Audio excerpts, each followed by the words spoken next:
Did you know that most businesses make website changes based on assumptions rather than data? They tweak their design, adjust their copy, move things around, play with color, just hoping it makes a difference. But that hope isn't strategy. Last week on part one of this three-part series, we talked about our three essential tracking tools, those free tools that I wanted you to get added to your website. I now want to talk about turning that data into decisions that can actually move the needle on your conversions. Welcome to Website Design Made Simple, the podcast for busy small business owners who want a high-performing website that converts and sells their offers, even while they're sleeping. Because you deserve to have a strategic and beautiful website that truly represents your brand and positions you as the expert that you are. I'm your host, Jenny B., web designer and creative director at Jenny B Designs, where we believe that your website is the one thing that makes you sales and builds your brand at the same time. Ready to say goodbye to a website that you're embarrassed to share? And hello to a money-making, personality-packed powerhouse? Let's head into today's episode. Hello, welcome back. Okay, today we're going to talk about data, and I'm going to try to make it as enjoyable and as easy to digest as possible because I want you to be able to implement everything that I'm sharing with you. Before we get into the data talk, just a quick intro. If you are new here or if you're returning, thank you for coming back. My name is Jenny B. I own Jenny B Designs. We are a brand and web design studio, and I help small businesses just like you design beautiful and strategic websites that attract your ideal clients and that make you money. And I love bringing out your true personality online. That is my jam. That is my passion. Today, we're going to do something a little bit different. While I typically talk about conversions as it pertains to the website design and strategy piece of things, we're going to talk about the data and really starting to understand that and how it affects your conversions and how you can go about making some changes to make better decisions on what you should focus on your website. Now, the thing about this data, it's not just tracking numbers. It's really about understanding those behavior patterns that really impact how successful your website's going to be. Whether you're trying to get more discovery calls, get more sales, email signups, the answer is in your analytics. Today, we're going to talk about how to actually calculate and benchmark your actual conversion rate. We're going to talk specifically about that. Which metrics actually matter for your goals, what different user behaviors on your website tell you about what's going on the back end of your website, the patterns that you're going to be seeing that might indicate a problem and therefore opportunities for you to make changes, and then easily what to fix first for the biggest impact. I'm going to take you through it and make it as easily digestible as possible. I just know this is really high level stuff. And when I perform a website audit for a client, I'm really diving deep and I'm looking at all these things. So I'm going to give you a few of these top items that you can look at on your own site to really get some information about what's going on and what you can actually change. Let's start at the top with conversions and how you get your rate. If you're a service business owner, your conversions probably look like someone booking a discovery call, filling out your contact form, downloading your freebie, signing up for your email list, or purchasing your course or product. If you're a nonprofit, because I know I have a lot of nonprofits listening as well, this could be like a one-time donation, maybe someone registering for an event, grabbing one of your resources, signing up for your newsletter, or putting in a volunteer application. And what's interesting for nonprofits is that you actually sometimes need to track multiple conversion rates because nonprofit visitors on a website have multiple journeys because they're different segments of traffic. So it's important to know what your conversion rate is for each segment of your traffic, i.e. volunteers, donors, attendees, clients, things like that. To get your conversion rate, what you do is you count the number of people who actually did the thing. So if you're counting conversions for email newsletter signups, look at your email marketing platform for the last month, see how many people signed up for your newsletter, then go to your Google Analytics and see how many people came to your website, and then divide the two numbers, and that is your conversion rate for your emails, if that is what you're tracking. If it's for your sign-up forms, go look and see how many emails you got for people filling out your form on your website versus how many people came to your website. That's your conversion rate. Same thing goes with your sales if you're selling any courses. For donors, people making a donation to a nonprofit, you do the same thing. Event registrations, newsletter signups, things like that. Last week, I shared typical conversion rate. And I would say for small businesses, Contact form submissions between 2 and 3%. If you're doing discovery calls, I'd say 1 to 3. For nonprofits, volunteer sign up, maybe around 3 to 5. Event registration is probably a little bit higher, 5 plus. And donations, depending on where you get your traffic from, I would say probably closer to 15% for warm traffic. Now, I don't want you to get too hung up on these numbers. These are averages. Your conversion rate will actually depend on a lot of other factors. And the whole point of getting this conversion rate is just so you know where you're starting.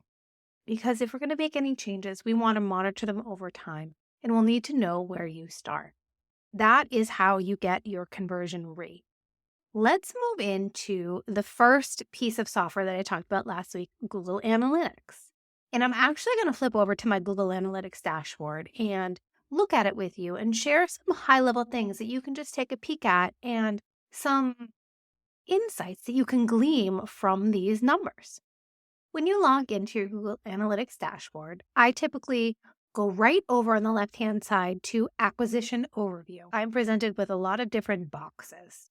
The first box up at the top shows me in the last 28 days how many website visitors have I had on my site. And you can use this number to get your conversion rate. You'll pull out the number of people who actually did the thing you want them to do and divide it by this number right here that you see right at the top on the acquisition screen. When I scroll down a little bit more, I'm able to find out how many sessions I have on my website and where that traffic is coming from. This is important when you're thinking about your marketing efforts.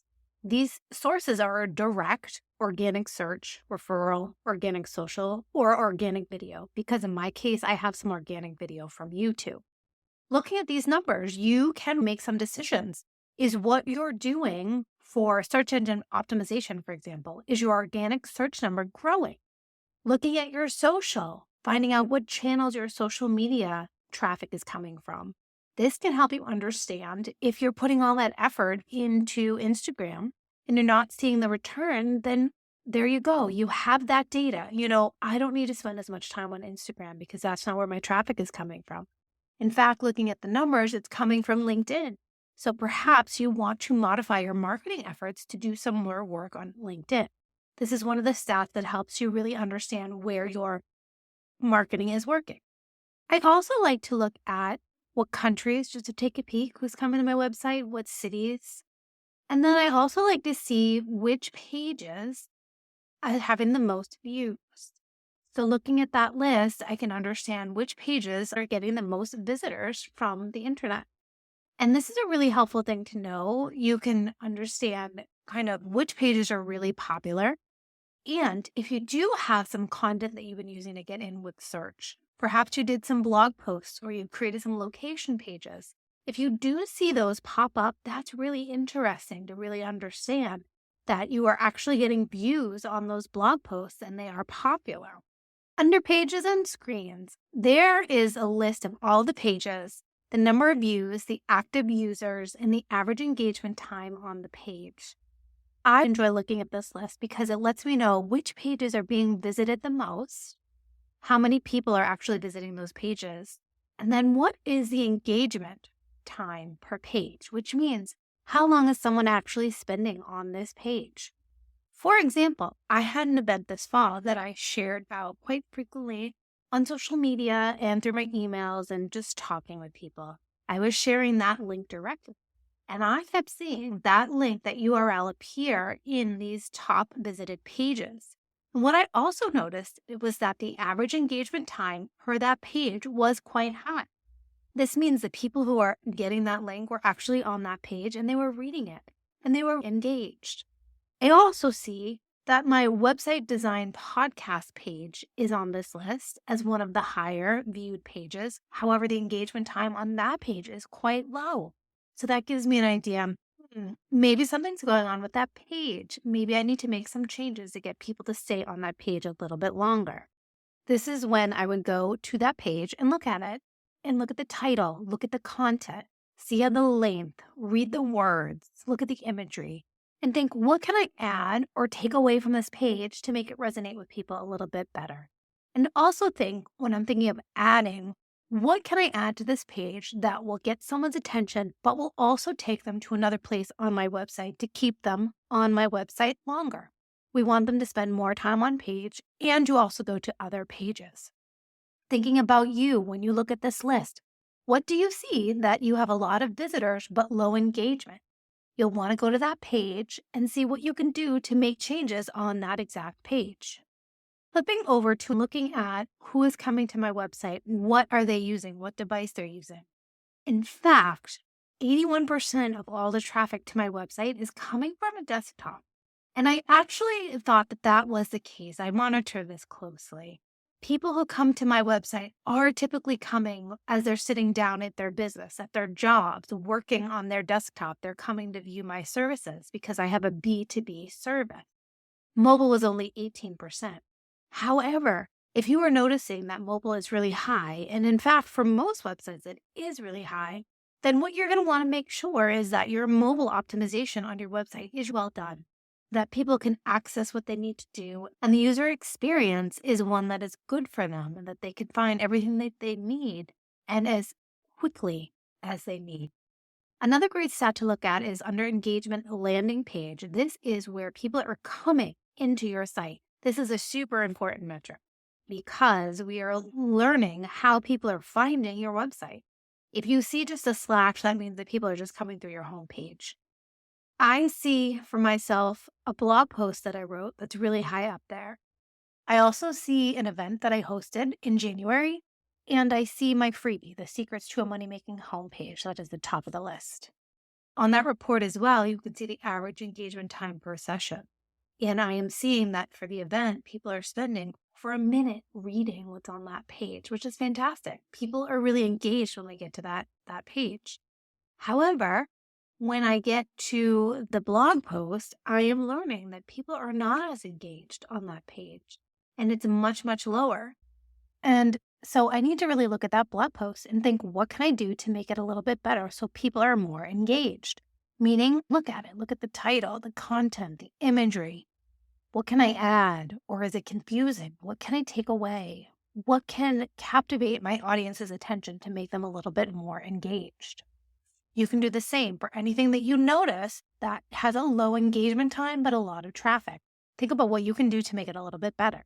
Another report that I really love looking at, and this is something, unfortunately, GA4 doesn't let you natively do, but it's helpful and I want to touch on this.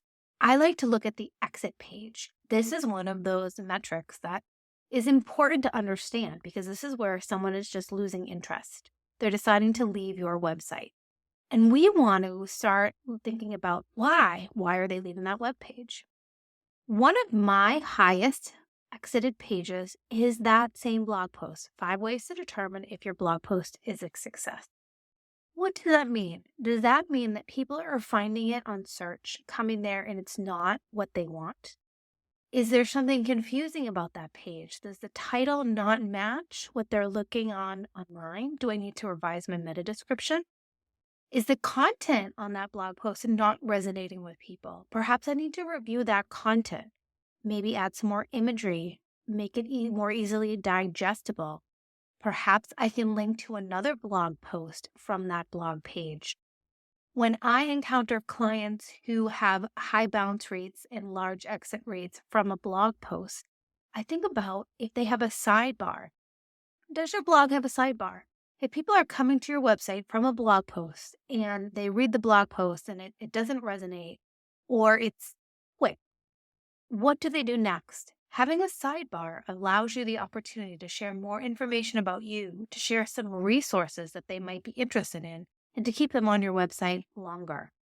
If people are coming to your website through a blog post and leaving, look at the content and then think about adding a sidebar. Those are 2 things that you could do to address this problem. I also like to look at bounce rates. And again, GA4 does not make this easy. I do a custom report to look at this for my clients and see which pages are people bouncing on, meaning they get there and then they just leave. This means either the content doesn't resonate with them, it doesn't align with what they saw. Perhaps a meta description was off. Perhaps it is not clear. You need to look at the titles, look at the content, see if you can make it more engaging. And make sure that there is always links to other pages so that you can keep people going on their user journey. This is good information to have, understanding which pages people are just leaving on immediately. And again, when I look at that, I'm finding that blog posts that people are entering and leaving right away. I know that I need to do something to make people stay a little bit longer.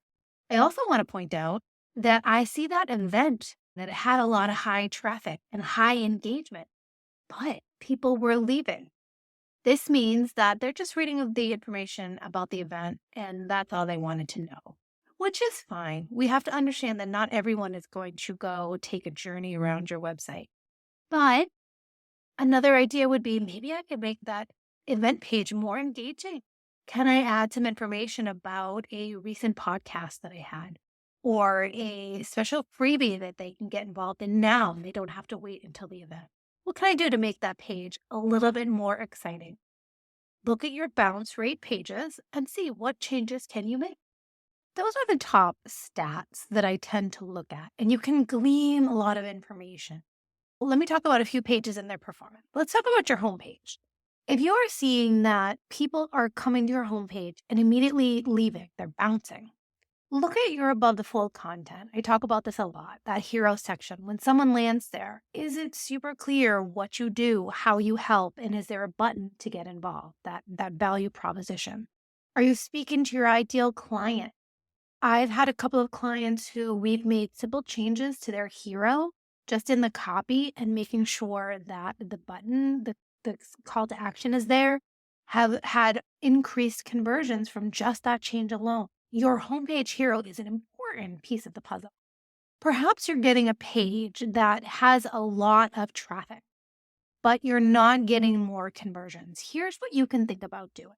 Go to that page that has a lot of traffic and make sure that there's a call to action at least up at the top and at least within every other section. I really like to have a call to action in every section. Sometimes it's a little overdone, so you can take a break here and there. Making sure that you have those calls to action, that you are driving people to where you want to do. On your services page, if you are seeing that people are getting to your services page, but then they're just leaving or they're not contacting you, then check and see. Make sure that there is enough social proof. That's a good thing to check. Look at your pricing. That's something that you'll want to include, or at least a starting at, to give people an understanding of where you are in the investment scale.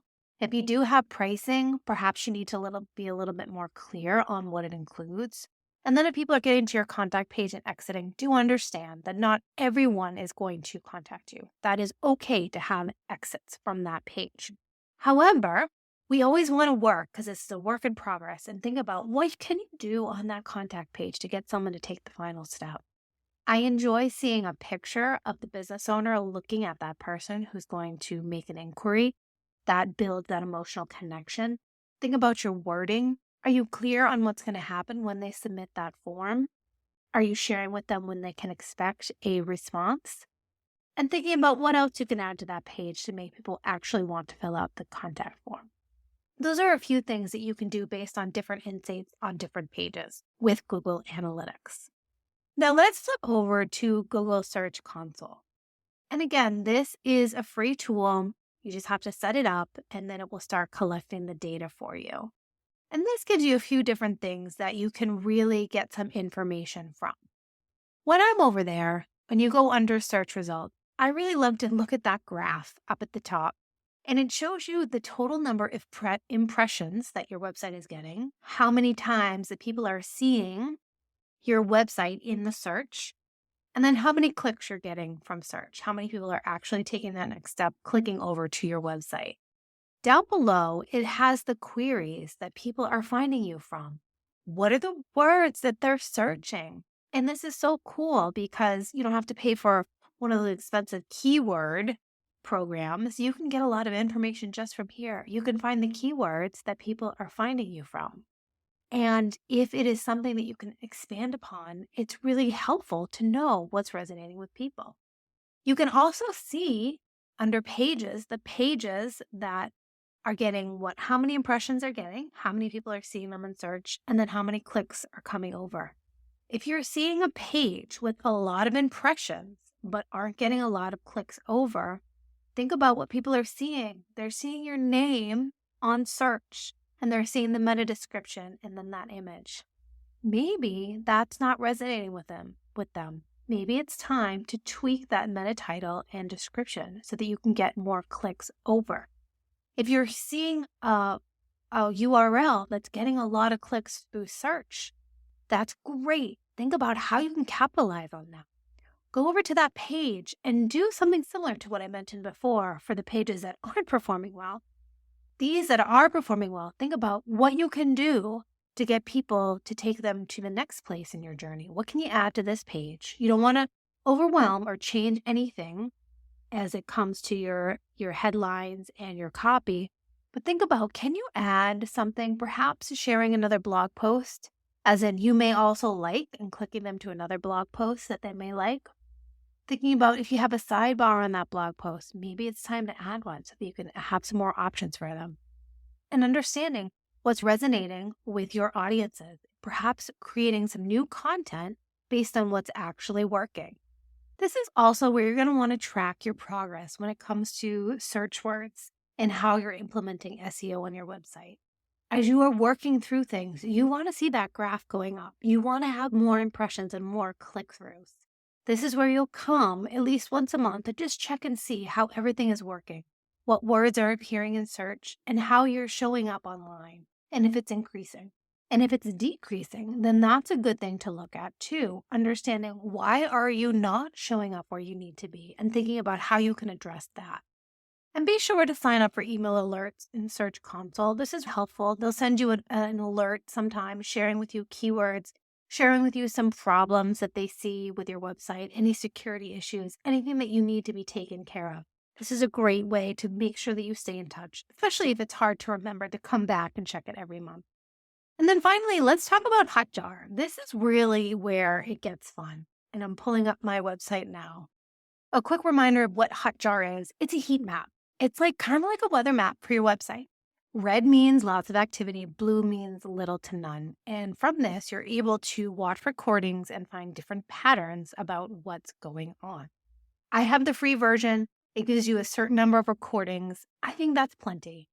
Truthfully, you're going to grab a few recordings, watch some of the engaged sessions, and you're going to understand what's going on, and you can make some important inferences from there.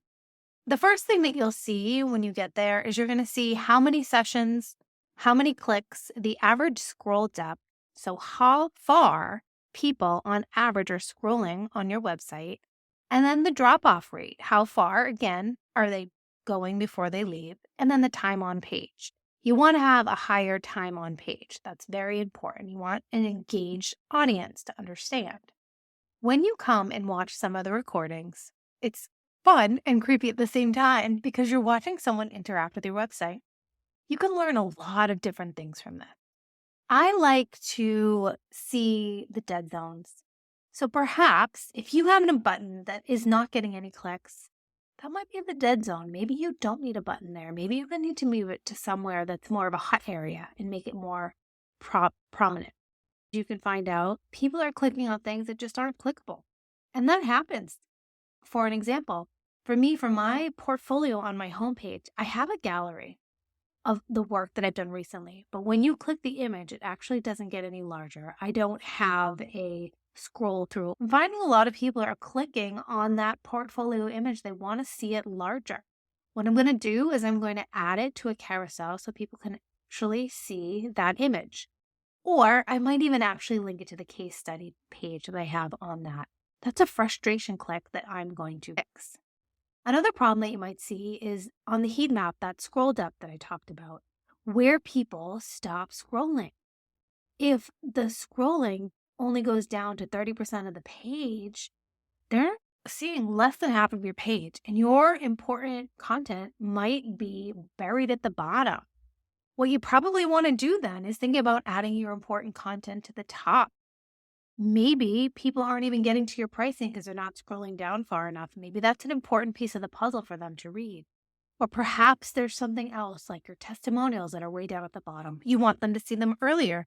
Think about moving them higher up in the page and having the most important up at the top. You also can see like the mouse movements as people are moving their cursors. I watched one recording where there was someone that moved their cursor around in one simple place multiple times. I think either they were confused or they were trying to figure something out. That means that something is confusing. Your content isn't grabbing them. Same goes with like quick scrolling sections. So if someone's going doom, doom, doom down your page super fast, that means, again, your content isn't grabbing them. You need to maybe think about, what can we add? Is there enough imagery? Is there the heading standing out? Can we add a little bit of an animation? What can make it a little bit better so that it grabs more people's attention? What you want to do is just look at the recordings and see where people are hesitating. If you see that people are stopping at a certain point on your services page, maybe think about adding an FAQ question to where they stopped. If they are coming to your website and leaving quickly, think about what page that is and what can you make it more clear. And if you have a really engaged session, really long, but they don't convert, something is holding them back. Think about where they spent most of their time when they were on your site. Maybe there was a section that they were reading. What can you add to that section that adds a little bit more clarity or detail to that piece of the puzzle? What can you add there? What I do want to caution you is that you want to look at as many engaged recordings as you can and look for patterns because everyone is different. Think about what is happening across the board in those patterns. Now that you have all this information from the 3 different platforms, think about starting to make some changes to your website. And you're going to want to do this in a systematic way, just a few at a time. We'll go back to Google Analytics. A good place to start would be looking at your exit pages, knowing where people are leaving your website, and making some changes to those specific exit pages. Also, looking to the pages that have a high bounce rate, again, making some changes to make them more engaging. And then finally, perhaps if you go to Google Search Console, understanding which pages are showing up in a lot of searches but aren't getting the clickovers. What can you do to modify those meta titles and descriptions to make it a little bit more clickable and enticing? Beyond that, then you can start digging into those recordings, those heat map recordings, because that's where you're going to get that really rich user information. But these are more changes that are more detailed and intricate. And you're going to want to do them one at a time. If you're going to be changing your positioning of copy on your services pages, for example, because people aren't scrolling all the way down, make that one change and monitor that and see if people are actually spending more time on that page or scrolling further down the page. And then you can go on to your next change. Do it in a consistent way and make sure that you are tracking all of these changes. Again, increasing this conversion rate, it really is a work in progress. Your website is a work in progress. You constantly need to monitor and update it and change it as people's journeys on your website change. To recap, let's talk about what we talked about today. We talked about how to find your conversion rate, talked about how to interpret your Google Analytics data, what your Search Console is telling you, and how to use Hotjar or Heatmap to understand your users' behavior. And then I gave you a few ways to get started on making some data-driven changes to your website to help with conversions. Next week, I'm going to talk about a case study for a client of mine, and we'll go through what the data told me looking at it on her website, and then the changes that we made and the results that she is starting to see from the website.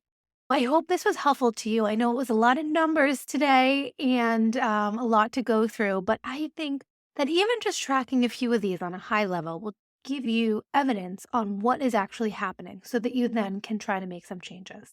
And if you aren't ready to make the changes yourself, then definitely feel free to reach out. I offer website design audits, and we can look at your site, both what's happening on the front end and the back end, and make some changes to make it a little bit more conversion friendly so that you are seeing more return for your website. Thanks so much for listening, and I'll talk to you next time. And that wraps up another episode of Website Design Made Simple. I hope you found the insights shared in this episode valuable and takes you one step closer to creating a website that attracts more of your ideal clients and builds your brand. If you enjoyed this episode, please take a minute to leave a review on Apple Podcasts or a rating on Spotify. Your review will help us reach more small business owners like you who are ready to make more money with their website. Thank you so much for listening, and I'll see you in the next episode.